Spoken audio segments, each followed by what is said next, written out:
Support WrestleTalk! Be friendly in the comments. Hello and welcome to WrestleRamble. This is Luke Owen, I'm Oli Davis, and today is a fantasy booking warfare episode, and we will be tackling how to save the Cruiserweight Division.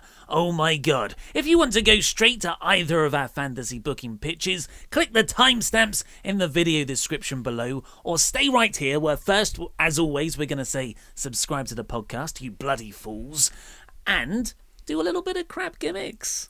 Yes, we have got some crap gimmicks. Thank you to everyone who sends them to us via Twitter, leaves them in the YouTube comments, sends us through email, and who leave them on our Patreon page. We really do appreciate all of your crap gimmicks. We actually had a bit of a creative meeting today to discuss what it is that it is a crap gimmick and what this feature really is. Because if you saw the last episode where we discussed the crap gimmicks, there was a little bit of uncertainty about what this was really about. So do you want to explain the rules? Well, when we first came up with this a few weeks ago, it was all we had was a title, which was crap gimmicks. Yeah. Send us in your crap gimmicks. And then people sent in the crap gimmicks, and we were like, oh, shall we sign them to the crap gimmick roster? Now the crap gimmick roster was a thing. Like, is this a crap enough gimmick for us to endorse? And then we're like, well, what criteria would we sign a crap gimmick on? Well, they'd have to be crap. But then we hit a stumbling block, because we have different interpretations of what crap is. Exactly. So I interpreted it as that mid-90s WWF period where you were a wrestler and a blank. So you might be a wrestler, but also a dumpster driver. You might be a wrestler, but also a dentist. Yeah, And those are crap gimmicks. IRS, of course, was the tax man. Absolutely, gimmick. yep. So, but my version of crap was just completely terrible and really, really bad. The caveat is Vince McMahon would have to put it on TV, but it wouldn't get over. And that's what I saw. It was, something I would not like to see in a wrestling ring. So we would try and brainstorm or mind map is the politically correct term, and figure out if there was any possible way these acts could get over. And that if they couldn't, then they'd go into the crap gimmicks not Hall of Fame, but the crap gimmicks roster, we'd sign them. So we've kind of met in the middle a bit. Yeah, a little bit. Yeah. So we're going to unveil who we are signing on from the crap gimmicks submitted so far that we've covered on Monday's show. But should we talk about a few crap gimmicks we've had since the last episode? Would you say this is one of our most popular segments ever? It is. I think it's easily the most. Mailbag-wise. Yeah, I think it's easily the most possible. What's the word I'm after? Popular. I was about to say possible. Yeah. It's easily the most popular feature that we have, other than fantasy booking warfares, because I would say, on average, 5 suggestions a day. And 4 of those 5 suggestions are Asuka's main roster debut. Yeah. Which we've already done. And if it's not that one, it's like Broken Hardys, done that one as well. Shield Reunion, done that one as well. CM Punk return. That's not happening. We haven't done that one. We're not doing it one day. We'll have to do it one day. Why have we got to do it one day? Because we'll run out of ideas, and we have to use that one. That's the bottom of the barrel. We will never run out of ideas before you get to a CM Punk return. You think CM Punk's going to return before we have to fantasy book CM Punk's return? Yes. No. Well, no. No. What I'm saying is that. What am I saying? That we will never run out of ideas before we get to CM Punk. I don't have as much faith in our abilities. I have faith in the SWAT Nation. There's always but they just want Asuka. They just want Asuka main booking debuts. So fancy booking warfare is a very popular one, but I think the crap gimmicks is the one I've gotten most correspondence about. You do. You get a little bit aroused over the crap booking. The crap roster, rather. You do enjoy it. So why don't you read... Okay. So this came from Nick Schiff via our Patreon page. Not just Nick Schiff. Hard as nails Nick Schiff. From Patreon. The name of the character is Phil the Fisherman. What's his gimmick? He's a comedic wrestler. Backstage segments consist of him always being seen with his fishing pole, trying to reel in the big one. Hopefully that's, a metaphor for the WWE Championship. This allows him to constantly hook onto wrestlers each week. Oh, that's bad. That lead to eventual squash matches. Also, just like a fisherman, he can only wrestle fish that fit the weight requirement. Can fishermen only? Well, I didn't know there was a governing body for fishermen wrestling fish. I didn't know. So, like, if you are a cod fisherman, are you not then allowed to catch haddock because they are above the cod? I don't even know if haddock are above the cod weight limits. Or if you are a cod fisherman, can you only get like cod above to a certain level? Those are the exact sort of criteria why Britain is leaving the EU. Trying to dictate what sort of shaped bananas I eat? I'm being glib. I didn't know that. For example, if he catches a cruiserweight... Oh, dear. For example, if he catches a cruiserweight, he has to throw it back because they're too small to keep. Oh, man. I mean, if you want to bury the Cruiserweight division, this really is. Can you imagine this lad walking around with his fishing pole, bring it in, and it's like, oh, it's Jack Gallagher. Oh, throw him back in. I don't want that one. I think that would be less damaging, though, than Enzo Amore winning the belt. Yes. And, of course, the finisher is... Do you know what? I haven't even contemplated that idea. Yeah, I don't think it's worth contemplating. The finisher is the fisherman's suplex. Of course. Kind of obvious. And Phil even goes Nick says there's even so far as a gimmick match that would be his, like the Punjabi prison match for Jinder Mahal. Phil the Fisherman. Why is he called Phil? I'm guessing, I don't know. Bit of alliteration. But I think that's what it's going for, was alliteration. Obviously, the first thing I think of is the Primus song, John the Fisherman, which is a great Primus track. You like Primus, don't you? They are awesome. If I was to... Let me do the gimmick match and I'll tell you my thoughts. So the gimmick match would be the fishing rod on a pole match, where you guessed it, his fishing rod is the pole. Genius, I know. Maybe with a cruiserweight wrestler. So, first of all, I would drop... The Phil would be dropped, or the fisherman would be dropped. He might just be called Phil, like Neville after a while. But I think you'll go with the fisherman. The fisherman, yeah. Yeah. Could this get over? Is this worth signing to the crap? I'm not sure. I'm not sure the fisherman could get over. I think that his reeling gimmick, constantly going around trying to hook people, I'm not sure that could overly get over. More importantly, it would annoy me as a viewer. Yeah, I think that would annoy me as a viewer as well. I can't see a Smarky fan liking this, or a mainstream one either. So this has potential. This has potential to be completely unsalvageable. You have got potential there, Nick. There is not a nugget of goodness that I can find in this. Because it's similar to your one, though, isn't it? Yes, the fishmonger. The fishmonger. Yes. And he had a net. So you could kind of combine these two. Annette was a person. Annette was his valet, of course. Yes. Not an actual net. But he could get the net out to get people. Yeah, I think and Annette carries around a net. That's the joke. the only thing that could get Phil over is if he does bring a little bucket out of water with a few fish in, and then when the referee's back's turned, he picks out one of the fish and Monty Pythons it up. I thought you were going to say just like a bucket of chum. Bucket of chum, pour it over them would be good. Exactly like the bucket of slop. So on Monday we're gonna review all of the crap gimmicks so far. Maybe Phil might make it in when we do our signing on Monday. I'd like to. Because obviously this is a big competition with the fishmonger, because they are such similar gimmicks. Yeah. And the fishmonger is already technically over because someone cosplayed as the fishmonger and sent us a picture on Twitter of it. Yeah, our Nordic contingent. I can't remember the full chapter name of WrestleTalk over there. But yes, that was very good. So next up we have Jordan Brown, also via Patreon, and has submitted it multiple times on YouTube. Very, very confident in this one. He has been exceptionally passionate about this idea, to the point where he has left it on every single one of our videos, and then has called us out for never mentioning it, and then went to the trouble of backing us on Patreon just so we would talk about it. If you want to get our attention, money is usually the most quick and immediate way to do it. So but I'm glad he did. Because there's so many comments, we get so many emails, we can't read them all, although we very much try to. This one's good. You say that. This one, okay, let's read it out so everyone knows what we're talking about. Jordan Brown suggests Earthworm. That's the wrestler's name, Earthworm. Not to be confused with Earthworm Jim. It's two midgets on top of each other in a huge grey raincoat. Whenever Earthworm takes a backbreaker or something like that, the midgets separate and keep fighting. Since the head end of an earthworm can regrow, its body and the tail end can keep moving but will eventually die. The top midget at some point goes under the ring and the bottom midget gets killed. While the competitor is distracted, killing the bottom end, the top end comes back out on top of another midget in the raincoat and gets the pin with a small package. It's when they get killed is where that's where the gimmick sort of falls down a little bit, really, because we can't be killing people now. Well, like maybe it just fizzles out after a while, the bottom end. The head regrows the back end, doesn't it? Yeah. I really think it's strong. I think this is pretty crap. I am a huge fan of Muppet Man. So anything... Not Muppet Man. No, Muppet Man. So I can't believe I fell for Muppet Man.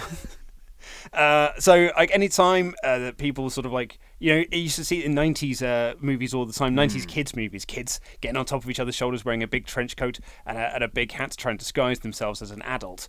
That, I think, is very humorous. Yeah. And that is quite funny. Problem is, and I also love the idea of doing a backbreaker and them kind of scurrying around. But the problem where it comes is they win with a small package. I'm not sure how that will work. Yeah, logistically, it's going to be very difficult to execute. If anything, Jordan, what you've described is a spot rather than that entire gimmick. Yeah, you only have one spot with this character, and because that's all it can do. You can't wrestle a match before the spot unless it's a sort of badly balanced few fists. But it is in the rich wrestling vein of the Bella Twins, have one go under the ring, they switch Twin out. Magic. Yeah, Twin Magic. Which they still did when they changed their hair colours. And other bits. And their eyeshadow. And other bits. So it's pretty crap, but it's not a full character, unfortunately. It's more of a spot. Yeah, that was my feeling on it as well. I like the concept, but I'm not sure. Really I'm not sure it really works. Yeah. So this week's fantasy booking warfare is how to save the Cruiserweight division. I am going first because I won the last round, which was Kevin Owens versus Shane McMahon's feud, and that makes it 1-0 to me. It certainly does for the month of September. And of course, we now have something at stake, something we're fighting over, which is the loser for the month will have to record a cover version of Nia Jax's I'm Not Like Most Girls. Although that's not actually what the song is called. Is it Not Like Most Girls? No, it's something like Beautifully Dominant or something. Like Glorious Dominion is the name of Glorious. Yeah. Yeah, not as over on that. CFO Money's, that's their biggest flaw. Can't name tracks. Can write a belter, but cannot name them. So, yes, for the Cruiserweight division, I'm just going to outline some technicalities first. Saving the Cruiserweight division, for me, means the people inside the Cruiserweight division. How best to present them and how to fix the problems with 205 Live. And the thing that I think is most damaging overall to everyone, that is the separation between Cruiserweight wrestlers, which have a weight limit and immediately a bad glass ceiling that they can't break through, and the plus 205 pound wrestlers, which I keep on wanting to call the main roster, which shows how bad the Cruiserweight division's got. I mean, it more or less is, though, isn't it? Because Miz, in so many words, did say, you were demoted to 205 Live. Okay, so here is my booking on how to save the Cruiserweights. Right, so this is after Enzo Amore and Neville's match at No Mercy. So everything that's happened has already happened. I'm not going back and retro-conning bits. And Neville destroys Enzo at No Mercy. It's a brief match. He stretches him to hell with the rings of Saturn, then maybe lays in some chair shots afterwards. Amore is finished and ridden off telly for quite some time, which, would probably help him backstage, but that's by the by. The next night on Raw, Neville, it's built up as Neville's going to explain his actions. I'm thinking like a opening the second hour promo segment, that sort of thing. So Neville comes out and he says, so this is No Mercy, which is next weekend, so around the end of September, he comes out and he says, almost a year ago today, the Cruiserweight division debuted on Raw. On the 14th of September 2016, TJ Perkins, became the first man to lift this Cruiserweight Championship when he won the Cruiserweight Classic. Then in January, I took hold of it and I have dominated it ever since, what's rightfully mine. But I'm not going to do the accent, unfortunately, so this is Neville's promo. But while I might not like them, Every man who's stepped up to challenge me for this title has taken me to the limit. Jack Gallagher, Akira Tozawa, Austin Aries. They're the toughest, meanest, most athletic shooters in the world. And remember, I used to wrestle you 205-pound plus guys in the back. I'm a former NXT champion.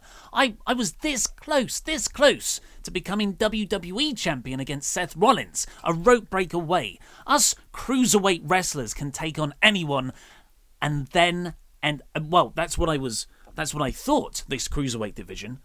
And then Enzo Amore happened. Someone who was a main roster guy, 205-pound plus guy. He just walks into this division, dances into it like a moron, and suddenly thinks he's worthy of a championship shot at my title and everyone who has worked hard on this in this division to build it up. You can't just wrestle my division and expect an easy ride. I can out-wrestle and outlast any of you in the back, and I'll do to you just what I did to Enzo at No Mercy. So to open this here title up to you, holds up the Cruiserweight Championship, this is no longer the Cruiserweight Championship. This no longer has the 205-pound weight limit. This is the King of Wrestling Championship. So come and have a go if you think you're hard enough. So of course the ramification here is that Neville has now made this a weight class less belt. So anyone can fight anyone. The Cruiserweight division, going by what Neville said, is defunct. And then you hear on the mic, really? Really? And the Miz comes out. And Neville challenges Miz. Says, well, come on then. You come down here and face me, the king of the cruiserweights. All right, that's the last time I'm going to attempt it. And Miz effectively goes, nah, I don't fight. I don't fight just like that when you call me out. Curtis Axel, go and challenge him. And Curtis is like, really? You want me to? Yeah, okay, let's do this. And Neville, just as Curtis is getting into the ring, getting through the second rope, Neville super kicks him into the head. Axel's knocked out. He just falls down. Commentators are selling it like crazy. I love a knockout spot. So later on, Kurt Angle takes Neville's side. He's like, look, you're amazing. The Cruiserweight division's amazing. But you can't just rename an entire division. That, while everyone should be able to wrestle everyone, equality in society, we can't be held ransom by the champion. And on top of this, management are putting the pressure on Neville to stop this. So Neville tells Angle, I'll shut up about the 205 plus, I'll shut up about getting rid of weight classes if you can find a 205-pound plus person who can beat me. Because I'd have no right to say all this stuff and hold this championship if I can't back up my words. This is the King of Wrestling Championship, and if I can't beat anyone, I don't deserve to have it. So now it's like Neville is he's still exactly the same in delivery and demeanour as his big king heel persona that he's had. But the content of what he's saying is actually quite badass and noble. So he's becoming a tweener. If Neville loses, he just walks away from this whole mission. But if he wins, he gets to reclassify the Cruiserweight division to the King of Wrestling division. Most of the baby faces backstage, because, I like it when these sorts of storylines have interviews with other people, what people who aren't involved in the storyline. What do you think about this? Says WWE Robotic Interviewer number 3. And all the baby faces generally agree that everyone should be able to face everyone. Kurt Angle's first port of call is Jason Jordan, his son, and Jordan's like, this isn't my battle, I can't fight this one. I think Neville should have the ability to face anyone. But all the heels, they're like, screw these guys. And, trying to gain favour with management as well. So they want to go against Neville. But Miz, because you've got the previous existing Angle, says, I'll do it, but my Intercontinental title isn't on the line. But the idea is, he's still not confident enough to beat Neville to put his Intercontinental title on the line, but he does have the Miztourage, so he's still pretty confident he can win. Kurt books the match for TLC. At TLC, despite the interference from both Bo Dallas and Curtis Axel, Neville wins. Neville he's in charge of the Cruiserweight division. So the next night on Raw, Neville reveals the new King of Wrestling belt and announces 205 Live is no more.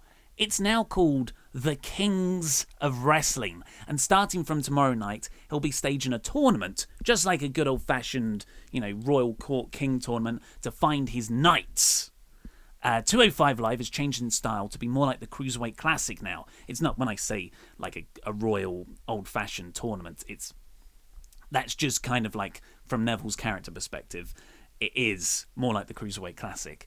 And it's based on points. I'm not going to go into how to book it, but over the coming weeks, Jack Gallagher, Akira Tozawa, and Cedric Alexander are the people who are coming out on top. And as they do, these three embrace harder, more badass characters, which, like Jack Gallagher is more of a Joker-like suited dandy, but, he can stretch the hell out of you. Akira Tozawa is pretty much what he is right now, just without the goofy stuff. And Cedric Alexander, who's just so much fun to watch wrestle, just doesn't talk, doesn't do any goofy stuff. He just wrestles and hits hard.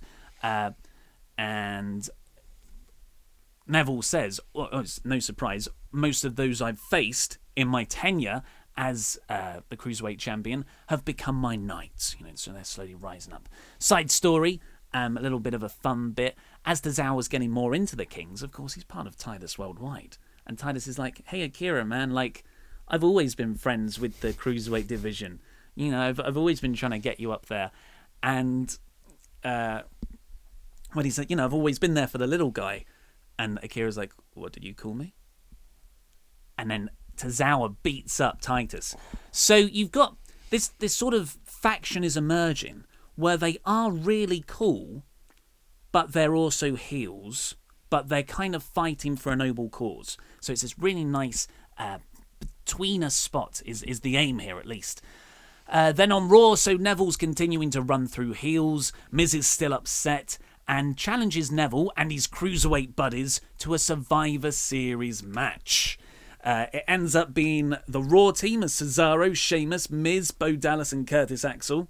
So not much star power there. And Neville, of course, chooses Gallagher, Tozawa and Alexander. So he's got one spot left open. 2 weeks out, the Kings attack Axel and put him out with injury, like a vicious beatdown. And management and Miz put pressure on Kurt to find a replacement. Neville says he'll decide his on the 205 Live Go Home show. So the Go Home Raw has a singles match between Neville and Cesaro, and at the start of the night, Kurt teases a hell of an addition to Team Raw. And, like a second hour main event thing, not the main event because it's Survivor Series, I imagine there'd be a much bigger angle. A brawl breaks out, so there's no definitive finish between this match between Neville and Cesaro. And Kurt comes out to sort of stop the brawl by announcing the fifth member of Team Raw. It's a return in Austin Aries. So you get that kind of Daniel Bryan dynamic at SummerSlam with the Nexus. Austin Aries runs down to take down Neville. He's got his chair with him. Both teams are either side, and he turns and takes out The Miz. You all saw that coming. Everyone brawls. It looks like the Kings and the Knights, the King and his Knights are on top. Who will be Raw's fifth man? So, heading into Survivor Series, we've now got this, and this is my aim really, to create this kind of, I'm going to butcher the pronunciation, but it's a New Japan faction called Los Ignobles de Japan. Ignobles de Japan. You familiar with this? Naito and Takahashi and Evil. I think I caught him on Pokemon Blue. Yes, very funny. Yes. And Sanada. So, if you've never seen, the first time I was introduced to LIJ was this weird promo shot at Wrestle Kingdom earlier this year. And it was in like a deserted car park and the camera just swooped in. And it shows these five guys just standing there, all artfully spaced out. One's dressed up as the Grim Reaper. One is dressed up in this like post-apocalyptic, colourful suit with a toy cat. You've got Naito just looking there, really cool, with his eye open, pushing it open with his fingers. And Sanada, who's this massive guy, I forget who the other person is. But they just it was like, why are you guys a faction? You have no consistent theme here. And it's just the gimmick. I believe the gimmick was that there are all these people who weren't really getting pushed, so they form their own faction and they become one of the top merchandise sellers in New Japan. And what I'm doing here is trying to recreate that colourful comic book style faction where everyone is really distinctly different but brought together by another cause. So you've got Neville, who's this king. Just imagine them all standing on top of an entrance ramp. Neville's there with his cape and looking the way Neville does. Next to him, you've got Jack Gallagher, dressed up in that pinstripe suit that he wears, completely different, and with the moustache, but he's kind of like that eccentric gentleman, Joker crazy kind of Gallagher. Akira Tozawa's just like this mute guy who Japanese kick-ass. It's quite a multi-racial group. You've got a good colour scheme here. You've got the pasty white of Jack Gallagher. You've got a Japanese Akira Tozawa. Black Cedric Alexander, he's there as well. And you've also got Austin Aries, who, of course, looks very colourful with that flamboyant feather boa thing he wears down to the ring, chomping on a banana. So if you just imagine that visual where everyone looks really, really different, but they're somehow unified as this kick-ass group. Anyway, at Survivor Series, that's your King and Knights team, whatever they're called. And the heels to replace Curtis Axel is a returning Samoa Joe. But because the heels team aren't used to working together, and Neville has really brought these guys together on the Cruiserweight side, or the Kings of Wrestling side, the Kings of Wrestling win. So they get put over. But, you're not burying the heels from Raw because it's just like it's based on a disunity thing. So, with the Survivor Series win behind them, Neville demands that they all get title shots. And that Neville, up until this point, has only been defending his Kings of Wrestling title on Kings of Wrestling, the former 205 Live. And Kurt says you need to defend it on the December pay-per-view, which I don't know what that's called. Backlash. But probably Backlash. So that Raw December pay-per-view. And it's built up as kind of like an NWO or an NWO versus WCW thing, where your main matches are Tozawa and Alexander as a tag team taking on Cesaro and Sheamus for the tag titles, Aries versus Miz for the Intercontinental Champion, and Neville has put his King of Wrestling title on the line, which Kurt says, we've got our own king, a Demon King, and it's Balor versus Neville for that match there. But Gallagher interference means that Neville wins because, they are still heels. They're still quite a heel faction, and when facing a babyface like Balor, you can do that. Right, so I'm skipping through this because I don't want to get bogged down in the details after this. Royal Rumble, typical domination of the Royal Rumble, despite management forcing all those titles to be defended earlier in the night. So the tag team champions and the IC, they've already defended, but they're in the Rumble. The Raw members start to gang up on the Kings to gain advantage. Loads of people in the ring, everyone down, but Neville's standing up. Roman Reigns comes down. The big dog. Yeah, so up until this point, the main event scene with the Universal Championship has been kept separate from all of this stuff that's been going on underneath it. You know how like Brock and Goldberg felt on a completely different level. So this is the first time that main event scene has punctured this story down here. And Neville and Reigns have a stare-off, and you're like, wait a second. I never knew I wanted this match. And I'm kind of rooting for Neville out of everything. So they have a stare down. This is the first stare down between them. And they go at it until the final four when Balor eliminates Neville. Reigns wins, setting up that Brock Lesnar WrestleMania main event. That's not me. I'm just saying that's the plans that have been reported. So don't let that factor into your voting. Neville has a Fastlane match against Balor or someone else. I don't know. Screwy finish. Trios ladder match at WrestleMania with Neville, Alexander and Tozawa versus the Club. If you're still following that Balor one through, doesn't really matter. What matters is that Reigns wins the title. Again, that's what's reported, not my fancy booking, against Brock Lesnar at WrestleMania 34. And this builds up to Neville taking on Reigns in a Universal Championship versus King of Wrestling Championship match at Extreme Rules, which is the one after WrestleMania. And Neville keeps on saying that this should be for the King of Wrestling Championship should be higher than the Universal one. And yeah, so the outcome of this is that the Cruiserweight wrestlers are seen side by side with the 205+ pound wrestlers. Neville's a main eventer. 4 others are elevated. Austin Aries returns, although I'm I know that's a bit of a cheap thing. It's like saying CM Punk came back, but it fits with the storyline, I think. And 205 Live is effectively rebranded as an indie strong style show on the network. So with my fantasy booking warfare, well done, by Thank the way. So my aims are actually quite similar to yours, and in some ways there are some sort of crossovers in there a little bit. So my aims were to make the Cruiserweight division relevant again, rebuild 205 Live, and remind people why we wanted the Cruiserweight in the first place. Okay, so I am doing a little bit of retconning, just for my storyline to make a little bit more sense. Within my retcon scenario, Neville never lost the title. That pointless Akira Tozawa win never happened. Neville just retained the title through SummerSlam, and we are now in the situation we are now. He also beat Enzo Amore, and he's just had a feud with Cedric Alexander, where Cedric nearly got the win, but just could never get the win. He could never get pushed past the big one. So we're now in a position where we're on Monday Night Raw. Hour 2, you might say. Neville comes out and cuts a promo. He says he's beaten everyone. Austin Aries, beaten him. Tozawa, beaten him. Rich Swann, beaten him.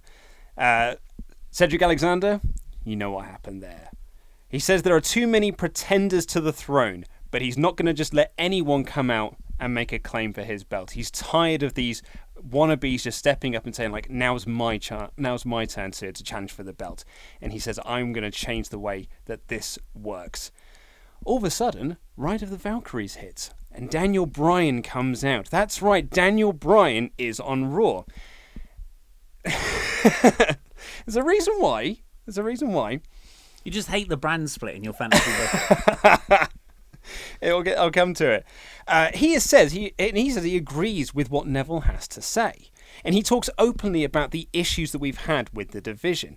Talks about how everyone loved the Cruiserweight Classic, but then we got bogged down into silly storylines. We had Cedric Alexander and Noam Dar and Alicia Fox just feuding over the mid-card title within the Cruiserweight Classic. It became a joke. So he announces that we are going to have the second ever Cruiserweight Classic, and the winner of that is going to face Neville at WrestleMania. And it's going to be a bit of a different tournament this time around. It's not just going to be a network exclusive. This is a tournament that is going to take place all over the world with groups like Evolve, Progress, Rev Pro, ICW, using all of those guys as well to try and make it this big, seemingly prestigious tournament. And for those of you who think that I might be going outside of the realms of things, the preliminary stage of the Cruiserweight Classic did take place at Evolve and Rev Pro and Progress and things like that. So these relationships do exist and they can happen. Fun fact, Pete Dunne was actually in the Cruiserweight Classic. He was knocked out by Jack Gallagher in the prelim stages. Facts are fun, kids. So Bryan announces, along with that, so these, it's going to be taking place all over the world, but also on Raw, 205 Live, and on pay-per-views as well. And along with that, he announces that he is the new commissioner of 205 Live, alongside one of the greatest cruiserweight champions of all time, Dean Malenko. So that's going to be like, you've got Daniel Bryan and Dean Malenko as like these two stalwarts for the Cruiserweight division, and they're going to make this a bit more relevant again. And this is kind of where my fantasy booking is going to be slightly different. I'm not going to give you the entire tournament, but I'm going to give you how this tournament is sort of structured and the kind of like small outcomes that come from it. So, for example, Cruiserweight Classic 2, Vic, is that his name? The guy who does the commentary? Vic Joseph. Vic Joseph, thank you very much. So you got Vic Joseph and Nigel McGuinness doing commentary for Cruiserweight Classic 2, alongside Neville as the third member of the team providing the colour commentary. After all, he wants to scout out all of his competition. You can build storylines around that. On Raw, rather than pointless cruiserweight matches where no one gets over and no one gets any heat, you have UFC-style interviews, like they did on the Cruiserweight Classic, where you just have them sat down there talking about their experiences, talking about their pasts, building themselves up more as characters. All unscripted stuff as well, so it's just them sat in front of camera, putting themselves over, building their storylines themselves. But you also have interviews with people not in the tournament, like AJ Styles, Finn Balor, Samoa Joe, talking about how great these guys are, and talking about it from a real wrestling perspective as well. It's like, there's a great thing about this guy, because the thing with Akira Tozawa is you don't know when his German suplex is coming. all that sort of stuff, all that kind of good stuff. Other business side of things, 205 Live is no longer taped after SmackDown. It's moved back to Full Sail University. Get that hot crowd again, make everything seem really good. And as I said, some matches do take place on Raw. Some matches will take place on pay-per-views, Raw branded pay-per-views, just to make the tournament seem more prestigious and to stretch it out a lot further, because you've got to stretch that to WrestleMania. And you can also use some of the Cruiserweight Classic guys that came in for that tournament but haven't been there since, like Tajiri, Zack Sabre Jr., Kota Ibushi. Just bringing them in for those sort of one-shot deals. Just bring them in for a couple of matches and then off they go. You don't have to sign them to exclusive WWE deals. We're going to build this around people that we've already got signed, not like Austin Aries. Oh, slam. And we're also going to use this as a way to kind of elevate some of the NXT guys. Not take them out of NXT or promote them, but just kind of give them a bit more exposure. Guys like Aleister Black, who, I've checked his Wikipedia, is billed at £205. There you go. So Aleister Black, Oni Lorcan, Danny Burch, these kind of guys, just to give them a little bit more TV time outside of just NXT. So here are some of the storylines that will run throughout this tournament and over these few months. You've still got that team of Gallagher and Kendrick, and they support each other as a team, this dastardly heel duo. You've also got Johnny Gargano going on an absolute tear through this competition, doing really well. He's got all the crowd behind him, and during one of the Full Sail tapings, is about to come out for his semi-final match, but is taken out by a returning Tommaso Ciampa, who just beats him up down the ramp, beats him pillar to post. But Johnny Gargano, that fighting babyface, says, I'm going to continue. I have to win this tournament. Rolls back into the ring, kick in their head, 1, 2, 3, he's out of the tournament. And that builds towards their first encounter together at NXT TakeOver New Orleans the night before WrestleMania. Enzo Amore is eliminated in round 1, but becomes a mouthpiece for the guy who eliminated him. I haven't specified which one because I was going through the list. I couldn't really think of a good person to put him with. But anyway, someone who can't cut a good promo, preferably a heel, and Enzo can be his mouthpiece. On an episode of Raw leading into the tournament, who should come out but Paul Heyman to announce he's got guys in this tournament. He's the manager, he's the advocate, I should say, for the Universal Champion, and he also wants to be the advocate for the Cruiserweight Champion, because that's where the money is. So he brings out his guys in the tournament, which are Hideo Itami and the UK Champion Pete Dunne. So that's like Paul Heyman's guys. There's kind of like sort of super duo. Pete Dunne and Tyler Bate clash during the tournament, and that is going to be an absolute barn burner, and that builds to a rematch for the UK Championship at WrestleMania. So that's another match using this tournament to build to other matches outside of the tournament, like Gargano, Ciampa, Dunne, Bate at WrestleMania. Aleister Black is on an absolute... He's also on a bit of a tear to this. I mean, of course he is. He's Aleister Black. Of course he's awesome. He's just kicking people's heads off. He's amazing. But his tournament is unfortunately ruined when Kyle O'Reilly, Bobby Fish, and Adam Cole take him out. And that builds a new program with them on NXT over the NXT Championship. And that with Drew Galloway? No, Drew McIntyre. And that sort of thing. So Aleister Black stays on NXT but is put into a main event program with those guys over there. Neville also has exhibition matches throughout this, but he's having them with people who are knocked out of the tournament, just so Neville can stay on television, just show that he's great, just win matches really easily, show that he is the king of the cruiserweights. But the guy for this tournament is Cedric Alexander. You've got this whole storyline that's been built up pre the tournament where he couldn't get the championship, and now he goes through these big wins, and you're also playing off the drama of last year's Cruiserweight Classic when he had an astounding match against Kota Ibushi, but unfortunately didn't go out. But the crowd was so into Alexander. Again, being back at Full Sail, that'll help Alexander really get over and feel like a megastar. So the guys you're putting over as the big stars in this tournament are Itami, Aleister Black, Johnny Gargano, Pete Dunne, Tyler Bate, and Cedric Alexander. So those are your big guys within this tournament. The finals take place before at the pay-per-view before Raw. I'm going to assume it's Backlash. I think it's Roadblock. I think it's one of those, but let's say it's Backlash. And that is between Hideo Itami and Cedric Alexander. That is your finals of the Cruiserweight Classic 2. And by the skin of his teeth, Cedric Alexander wins. And this builds up to their big match at WrestleMania. You've got all these video packages. You've had all this TV time on Raw dedicated to these men and building their stories up. So by the time you get to WrestleMania, in front of that hardcore crowd that have been watching this on the network, watching tapes on YouTube of the matches at Evolve and Rev Pro and stuff, like the real dorky stuff that we like to get into, where we want to see every match, they're going to be rabid for this match now, and it is the crowning moment. You've got Bryan Danielson, Daniel Bryan, and Dean Malenko outside at ringside, and everyone's there. And it's this big tournament feel, and Cedric finally gets the big one. He finally wins the belt. Neville's 15-month reign is finally over. You have this big coronation, the big, like when they ended the Cruiserweight Classic, and you have the big confetti and all that sort of stuff. It's a great feel-good moment. So after this, basically the fallout of this, is that 205 Live is now presented very differently. Guys don't just have matches, they don't just have random pointless matches. They're given competitive storylines. It's built very much like the Cruiserweight Classic, just without the tournament aspect of it. Behind the scenes, as another business side of thing, a writing team is brought in specifically to work on 205 Live. They're not splitting their time between Raw and SmackDown. They work exclusively on 205 Live. So when you've got that writing team, you've got fresh storylines that are coming out, time being dedicated to that show on its own. All interviews are done in that UFC style. You keep Paul Heyman on that show as well, managing Itami and managing Pete Dunne on that show. So you've still got that star power of Paul Heyman elevating guys like that. And the show is really built around your four guys, which is Itami, Alexander, Neville, and Pete Dunne. There's your four main guys on that show. And wins and losses matter. They're actually registered. So when they come out, it'll be like Pete Dunne with his win-loss record. That's my pitch.